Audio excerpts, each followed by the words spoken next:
What happens when a refined Fae Prince, a master of court politics, is forced to marry the fearsome half-orc warrior he just saw tearing through his soldiers on the battlefield? For 100 years, their people have known nothing but war. Shimmering Fae blood has soaked the soil right alongside the dark, rich blood of the lowland orcs. Now, to finally end the fighting, they have to enter a political marriage that everyone, including them, fully expects to fail. But as ancient hatreds and forbidden desires threaten their fragile truce, they uncover a connection that could either save their kingdoms, or doom them completely. The air was thick with the smell of mud and iron. From his command tent, Prince Eldrin of the Silverwood Fae watched the battle rage on. His people moved with an unnatural grace, their glamour-forged blades dancing through the enemy lines. But the lowland orcs were a brutal tide of strength, and for every orc they cut down, 2 more seemed to rise in its place. And then, he saw her. A half-orc warrior, taller than the others, moving with terrifying purpose. Her axe rose and fell, cleaving through Fae armor with horrifying ease. She was adorned with the grim trophies of her kills, bones braided into her hair, scalps hanging from her belt. She was the very embodiment of the savagery his people had fought for a century. He was disgusted, and, to his own shame, completely captivated. Her name, he would soon learn, was Grimga. The war had ground to a stalemate. Both kingdoms were bleeding out, crumbling under the weight of the endless conflict. So, the unthinkable was proposed, a truce, sealed by a marriage. The Fae Council, their faces like masks of strained diplomacy, announced that Prince Eldrin would wed a daughter of the Orcish clans. It was a political necessity, they said. A sacrifice for peace. Their first meeting wasn't on a battlefield, but in the cold, sterile neutrality of a truce tent. Eldrin, ever the prince, was perfectly composed in his silver-spun silks. When Grimga entered, the tent fell silent. She was even more imposing up close, clad in hardened leather and still wearing the trophies of her conquests, a deliberate insult to the refined Fae. Her green eyes, a trait from her reclusive Highland orc mage parent, held a sharp intelligence that didn't fit the savage stereotype. Tusks jutted from her lower lip, and her dark hair was cropped short on one side, revealing a tapestry of scars.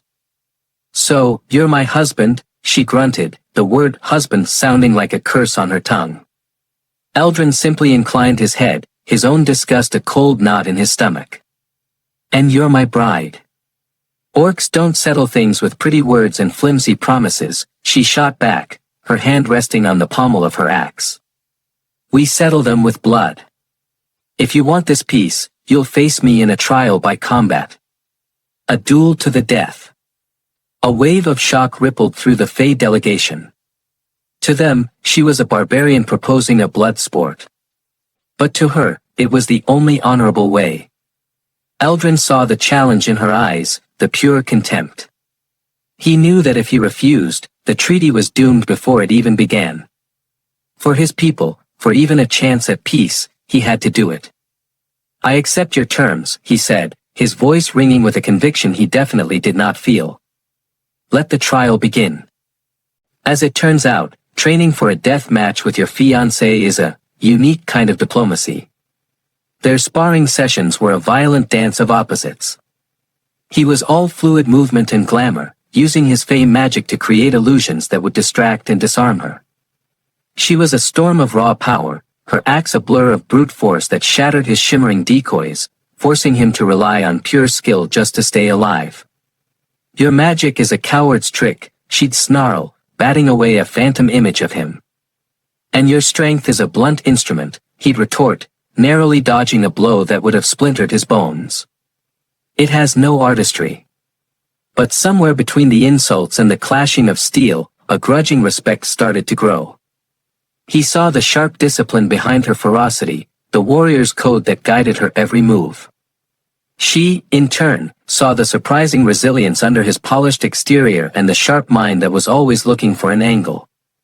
Their shaky alliance was really put to the test when the Fae Council sent them on a joint mission, to travel into hostile territory and convince the scattered orc clans that the treaty was a good idea. Their first stop was the reclusive Highland orcs, Grimga's mother's people. Eldrin had always pictured orc settlements as squalid, muddy camps. He wasn't prepared for what they found.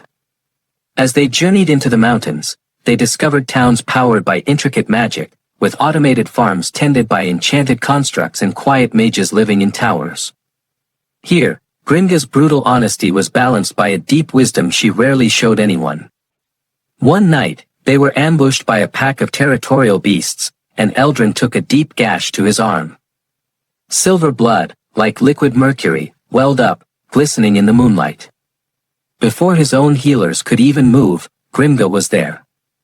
She tore a strip from her own tunic and, with a surprising gentleness, bound his arm. Her calloused fingers were steady, her touch unexpectedly careful. "They say Fae blood is magical," she murmured, her green eyes locked on the wound. "They say orcs have no mercy," he countered softly, not pulling away. For a long moment, they just looked at each other. The animosity between them was gone, replaced by a startling, fragile intimacy. She didn't see a prince, she saw a man willing to bleed for peace. And he didn't see a savage, he saw a woman with unexpected honor and depth.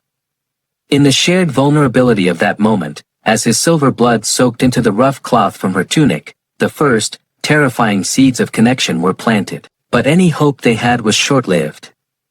Their progress was seen as a threat by extremists on both sides. A faction of lowland orc radicals, led by a warlord who felt Grimga's alliance was a betrayal of their people, declared her a traitor. At the same time, a scheming Fae advisor used the orcs' hostility as proof that Grimga was a savage black spot on the court and that the marriage would only bring ruin. She was caught in the middle, an outcast to both of her peoples. The radicals ambushed them on their journey back. The fight was brutal and chaotic. Eldrin and Grimga fought back-to-back, a seamless union of magic and might that surprised even them. He would weave illusions of fire and shadow, herding their attackers right into the path of her deadly axe. But they were outnumbered. The radical warlord, a hulking orc named Clark, managed to capture Grimga. "You've forgotten what it means to be orc," Clark roared. "You share a fire with the Silverbloods who slaughtered our kin. For this, you will face the old laws. A public duel to the death, to cleanse your honor or end your life." This wasn't a trial.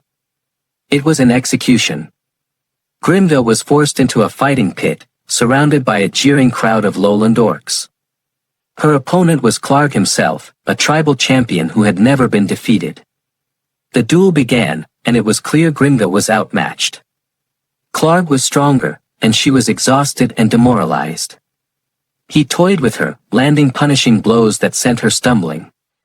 Watching from the edge of the pit, held back by Fae guards who refused to intervene, Eldrin felt a cold rage he had never known. This wasn't about politics anymore. This was about her. Breaking free from his guards, he leaped into the pit. A gasp went through the crowd. A Fae Prince, interfering in a sacred orc ritual. "This is not our way, Prince," one of his own men yelled. "Then our way is wrong," Eldrin shouted back, placing himself right beside Grimga. He didn't raise his sword to fight for her. He stood with her. "She is my betrothed. Her fight is my fight." Grimga stared at him, her eyes wide with disbelief and something else, something that looked like hope. As Clark charged, Eldrin didn't meet him with steel. He unleashed a powerful glamour, a spell of confusion that twisted the very ground under Clark's feet, making him see a dozen Fae warriors where there was only one. As the massive orc flailed, Grimga, revitalized by Eldrin's sacrifice, saw her opening. She moved with lightning speed, her axe becoming a tool of precise, calculated victory. She disarmed Clark, pressing the flat of her blade against his throat. The fight was over. She had won. Breathing heavily, she looked at Eldrin, who gave a single, slow nod. By orc tradition, she had the right to end Clark's life. Instead, she pulled her axe away. "Let this be the end of bloodshed," she declared, her voice ringing with newfound authority. In that moment, Eldrin addressed the stunned crowd, his voice clear and unwavering. Strength isn't brutality, he said, his eyes on Grimga. It's choosing mercy over vengeance. The war didn't end with one last, bloody battle. It ended with that single act of mercy. The wedding that followed was unlike any the world had ever seen. It was held in a moonlit Fae grove, but it was lit by the roaring bonfires of the orcs. Eldrin wore his silver Fae circlet, but Grimga stood beside him adorned not with silks or jewels, but with her honor. When they spoke their vows, they didn't exchange rings of gold or silver. Instead, Grimga gave Eldrin a small, smooth bone from her old trophies, and he gave her a pendant of woven starlight. They were reforging the symbols of their warring pasts into promises for a shared future. Their marriage, once just a hated political bargain, had become the bedrock of a fragile peace. The Fae Prince and the half-orc warrior, two enemies bound by duty, had found a connection that was as powerful as it was unexpected. They had united their kingdoms. But as they stood together, hand in hand, they knew the fight was far from over. Their marriage saved their kingdoms from war, but can their love save them from the new dangers that lie ahead? If you enjoyed this story, what part of their journey would you want to see next? Let me know in the comments below. And for more fantasy stories that explore worlds of magic, conflict, and forbidden romance, don't forget to like and subscribe.